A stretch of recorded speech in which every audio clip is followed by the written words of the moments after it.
Depuis le 27 août, l'Ocean Viking, nouveau bateau d'SOS Méditerranée, est amarré au port de Marseille. Une pause de ravitaillement qui intervient après 4 opérations en mer qui ont permis le sauvetage de 356 personnes au large de la Libye. Aujourd'hui, l'ONG déplore que ces opérations en mer deviennent de plus en plus difficiles à assurer et rappelle que 909 personnes ont disparu en Méditerranée cette année. Sur cette rotation, les personnes sont restées en mer plusieurs jours sur les bateaux parce qu'il n'y a pas de moyens de sauvetage sur zone et qu'il n'y a pas de coordination des sauvetages.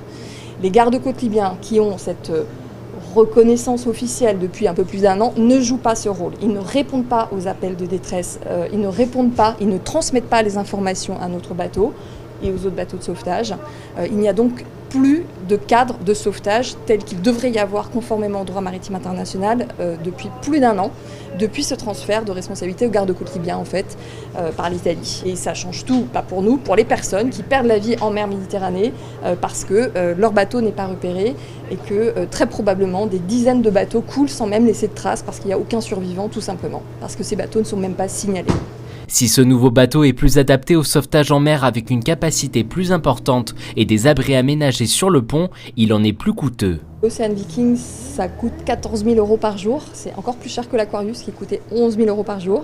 C'est un navire plus moderne, plus équipé, plus adapté en fait aux missions de sauvetage, mais aussi un peu plus cher. Et donc on compte évidemment sur la générosité privés essentiellement, c'est-à-dire que ce sont essentiellement des citoyens qui financent par leurs dons notre mission, sachant qu'on a très peu de subventions publiques, c'est 2% de notre budget en 2018. Malgré la dégradation des conditions de sauvetage en mer, SOS Méditerranée se rassure car les discussions des États européens favoriseraient la création d'un port de débarquement à Malte. Un sommet se tiendra sur l'île début septembre.